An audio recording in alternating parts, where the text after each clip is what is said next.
E aí, pecuarista, tudo certo? O Agro Brasil inventou o registro de negócios para resolver um problema seu. Lembra quando as cotações da arroba eram distantes da realidade, você ficava perdido, sem saber o real valor de venda? Isso é passado. Com o Agro Brasil, todos registram seus negócios e você tem o valor verdadeiro da arroba em sua região e na hora. Registre agora e participe da formação do preço. Baixe o aplicativo e vem fazer parte da família Agro Brasil comigo. Negociou, registrou.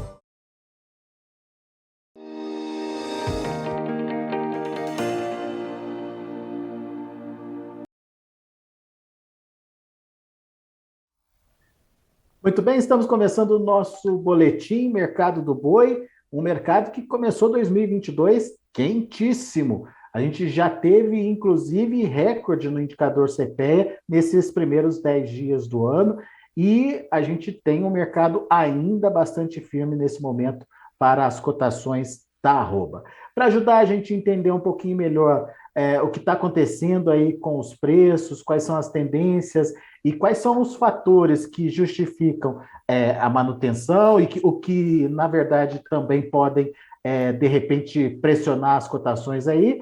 Nosso convidado é o Thiago Bernardino de Carvalho, pesquisador do CPEA, meu amigo. Feliz 2022 para você. Thiago, muito obrigado por estar aqui com a gente, nos ajudando a entender aí um pouquinho da dinâmica desse início de ano, né? Que veio com a surpresa da boa exportação, os números saíram ontem pelo SECEX, e vem numa dinâmica de precificação bastante firme para a arroba, inclusive, como eu falei, com o indicador registrando recorde esse início de ano. É isso mesmo, Thiago? Olá, Alexander, amigos do Notícias Agrícolas. Em primeiro lugar, desejar um feliz e abençoado 2022 para todos. Todos os brasileiros, todos da cadeia de pecuária, né, do agro, que a gente tenha um ano de muita paz aí, também de muito sucesso para todos, né? E para toda a equipe aí do Notícias Agrícolas sempre, né? Sempre muito bom poder estar aqui junto de vocês conversando. E começando o ano bem, né? Começando o ano bem para a pecuária, em termos de preço, em termos de cotação. Realmente, como você bem mencionou, as cotações no mercado paulista, ela bate recorde nominal, né? Ultrapassando a barreira dos 340, oscilando sim um pouco, mas muito do reflexo aí dos bons números das exportações, né? A exportação vem firme, né?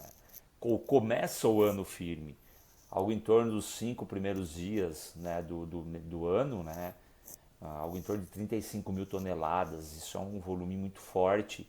Pensando sempre em um mês, a gente tem um janeiro às vezes moroso no mercado externo, no mercado interno um pouco lento, mas a gente tem números importantíssimos em termos de exportação.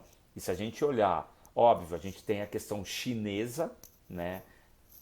Aquele pós 14 de dezembro, 15 de dezembro, voltando, né, com a notícia positiva de voltar a comprar nossa carne, mas a gente tem números importantes aí de crescimento de outros países, como os próprios Estados Unidos, que cresceu muito em dezembro em relação a novembro, né, aumentou em mais de 13 mil toneladas, o próprio Egito, algo em torno disso também, mais de 14 mil toneladas a mais, Hong Kong voltando a comprar mais carne, a própria menor quantidade, mas a Itália comprando mais, Israel comprando mais, a Arábia Saudita comprando mais. Então, assim, se a gente pegar o hall dos 10 maiores países que compram nossa carne, todos eles, tirando a exceção Rússia e Emirados Árabes Unidos, todos voltaram comprando mais carne. Então, isso é um ponto positivo. E isso continua no começo de 2022, aí principalmente a China, né? Então, as cotações que a gente vem observando nesse nosso mercado realmente tem um viés de exportação de mercado externo muito forte. Então podemos dizer que é a força motriz, entre outros fatores, mas é a grande força hoje da precificação do boi gordo. Bom, ficou claro que tem lá o seu suporte, a sua força, a exportação. E eu queria entender como é que a oferta entra nessa, Thiago. Se ela está mais para positiva ou para negativa em termos de precificação. Eu pergunto isso porque existia a expectativa de aquela virada de ciclo, de aparecimento de mais oferta, mas ao mesmo tempo tem aquela possibilidade do próprio pecuarista administrar melhor a entrada desses animais em função das condições das pastagens já um pouco melhores, né? O que está prevalecendo nesse início de ano? Perfeito, Alexander. Acho que a gente tem um exemplo muito claro. Óbvio que eram outras situações, outras condições, mas o que aconteceu? Quando a China ela deixa, né, ou ela barra as importações por causa da vaca louca, o pecuarista, quando o preço derrete, ele se vê na difícil decisão. Eu entrego meu gado, reduzo minha margem negativa, ou retorno para o pasto também reduzindo margem. E o pecuarista ele conseguiu realmente trabalhar essa oferta.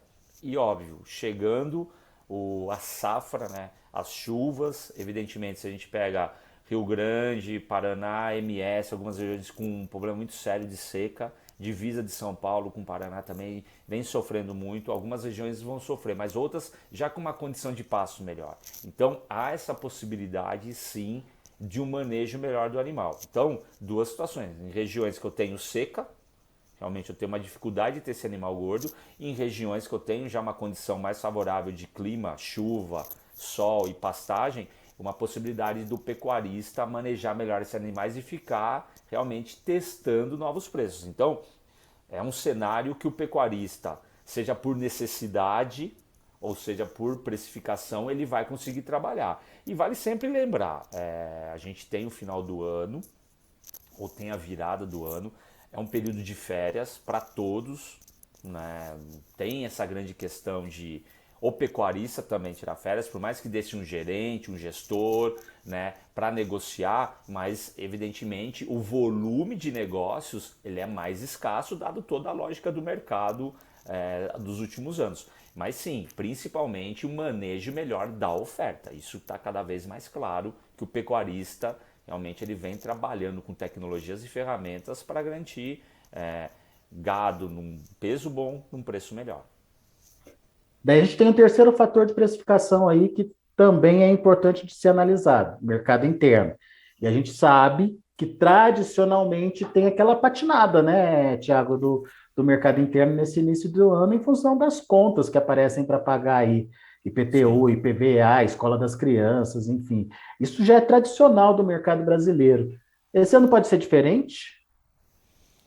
Infelizmente, não vai ser diferente. Infelizmente, a gente sabe que os custos estão mais elevados, né?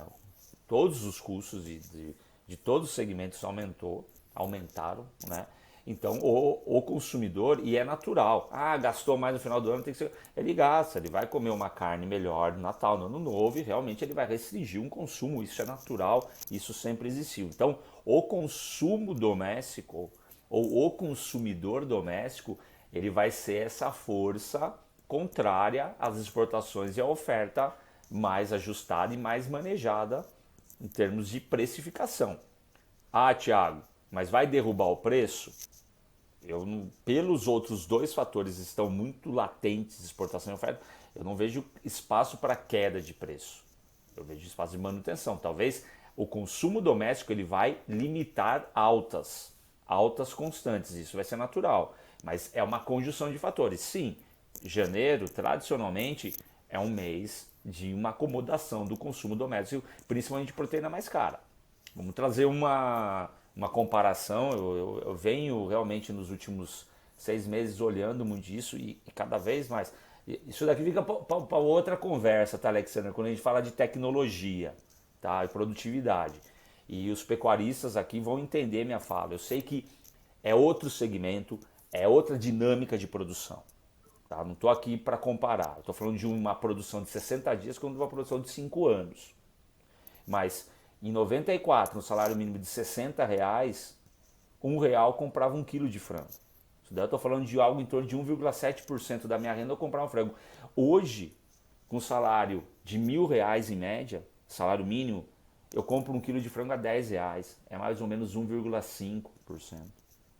Ou seja, os custos aumentaram, mas a eficiência produtiva aumentou. O frango ele continua ofertando um alimento barato. E aonde que eu quero chegar nessa comparação? Para mostrar que eu tenho uma competição. Então, o preço do boi sobe por causa da questão de oferta, maior exportação, e tem que continuar valorizando, sim. É um produto premium, é um produto nobre. Mas a gente tem que buscar e entender que eu tenho outros fatores que podem realmente precificar a minha carne lá na ponta final, como um frango, um ovo, um suíno. E a renda do consumidor, ele fica latente, ela fica restrita, sim, a proteínas mais baratas, infelizmente. Então, esse pode ser um fator limitante de alta. O consumo doméstico, sim, nesse momento. Ao longo do ano, a partir de abril, vai terminando as contas, né? Mas maio, junho, aí o consumo ele tende a melhorando por toda a dinâmica que a gente vai ter esse ano. Mas sim, são esses fatores que podem aumentar, mas também eu tenho um fator que pode limitar essa alta. Você acha então que a arroba está bem precificada, Thiago? O pecuarista sempre vai falar que o custo subiu também, mas se a gente olhar, obviamente os custos de produção subiram sim, né? Seja combustível, energia elétrica, toda a parte de fosfato, material de medicamento, o milho permeando seus 90, 95, mas teve negócio no final do segundo semestre a R$ 70, 65, a 75. Então tem muita gente que foi se planejando, ok. Vai depender do produtor, mas sim, a 340, 345, ela vem numa precificação muito forte. Eu falo do começo do ano a 310. Perdão, no final do ano, logo que a China ela volta, algo em torno dos seus 306, 308, 310, oscilando. Então vamos pegar uma média de 310. Hoje eu falo de uma média de 340, R$ 30 arroba em coisa de 15 dias. Realmente é uma precificação muito interessante para o pecuarista, desde que realmente tenha esse planejamento. Então, tem espaço, sempre vai ter espaço, pela oferta e pelas exportações, que vão, a tendência que venha mais fortes em 2022, pela volta da China e outros países crescendo. Mas realmente eu tenho um nível, um patamar de preço da arroba muito, muito interessante para a pecuária. É uma tendência mais de estabilidade aí de preços, na sua percepção, Sim, então. porque tem outros fatores. O atacado ele vai testar preço, o varejo ele vai testar preço consumidor, isso vai ser natural. Assim como o pecuarista, ele vai testar preço com o frigorífico. O criador, a gente já nota algumas informações no mercado, o criador lá de bezerro, o próprio já testando o preço, não vou entregar por esse preço, um pouco maior, porque o preço ele puxa custo. Quando o preço ele valoriza, todo mundo ele vai querer ganhar. As margens vão reduzindo. Agora, a gente tem que sempre lembrar que eu tenho outros concorrentes, eu tenho o consumidor. Quando eu digo concorrente, outras carnes, outros produtores. Então, tudo isso, talvez ele esteja num patamar bom, não que não vá crescer mais. Ele pode crescer, mas vai sim ter essas oscilações. Como chega no final da semana, o frigorífico sai de compra, ele quer testar o varejo no final de semana, para ver se o varejo ele vai vender bem, ele vai sair com mais compra na segunda-feira. Isso é natural. Então, essas oscilações vão ocorrer, mas o que a gente nota é uma oscilação, uma média de preços em ritmo de elevação. Boa. Você lembrou muito bem a questão da exportação, que a China ainda é um importante comprador, mas que outros mercados também iniciaram esse ano demandando mais do Brasil. Mas eu queria te ouvir sobre a expectativa da China. A China vem com tudo, Tiago? Ou a questão da reposição dos plantéis por lá, os plantéis de suínos por lá, grande motivador de compra, né, e de início das compras de carne bovina de outros países, está sendo recomposto de uma forma significativa? Enfim, isso pode ser um limitador das compras também. O que a gente pode esperar da China para esse ano? Eu penso sim, eu acredito que a China ela vai continuar sendo, vamos dizer, a nossa grande protagonista. É, né? Tá? Se a gente pega, sem tirar os outliers, até julho do ano passado, que ela não tinha comprado mais de 100 mil toneladas, era uma média aí de janeiro a julho, algo em torno de 70 mil toneladas por mês. Em dezembro ela comprou 6 mil toneladas. Então, o nosso maior comprador em dezembro foi os Estados Unidos, com algo em torno de um pouco mais de 30 mil toneladas. Eu acredito numa China voltando a ser a protagonista, ultrapassando essas 30 mil toneladas. Vai vir com tudo? Evidentemente, vai depender da oferta interna, vai depender dos outros parceiros que ela foi tentando buscar. A gente sabe que não tem muita carne no mundo, mas eu acredito que ela volta a ser o nosso principal destino e consistentemente, tá? Não é aquela, ela volta, sai, não. Ela vai voltar sim a ter essa aproximação com o Brasil, a responder pelo grande volume exportado e continuar mantendo aquelas compras dos 40% de tudo que a gente exportou está indo para a China. Foi em 2021, eu acredito que vai ficar próximo disso. Essa é a toada, porque realmente a gente tem uma precificação muito barata da nossa carne, ainda mais com o câmbio a 5,60. Agora, a gente está falando de uma arroba hoje em dólares, algo em torno de 58. Se eu falar de um boi de 380 a 5,50, eu estou falando já de uma arroba de 69 dólares, 70 dólares. Aí, realmente, eu começo a colocar outros fatores na balança. Fica caro também para o chinês. Então, por isso que realmente a gente tem que identificar qual que é o limite, tanto pagador, né, que ele vai pagar, mas realmente o apetite de compra, mas que ela vai voltar a ser um grande comprador brasileiro, sim. Mas vai depender de outros fatores para falar se ela vai voltar com tudo, 80, 100 mil toneladas. Tem espaço para isso? Sim, tem espaço para isso, porque ela precisa, mas eu acho que gradativamente. Boa, Tiago. Bela análise para a gente começar o ano. Meu querido, muito obrigado, viu, pela sua participação mais uma vez conosco aqui no Notícias Agrícolas. Volte sempre, Tiago. Sempre bom te ouvir. Obrigado, Alexander.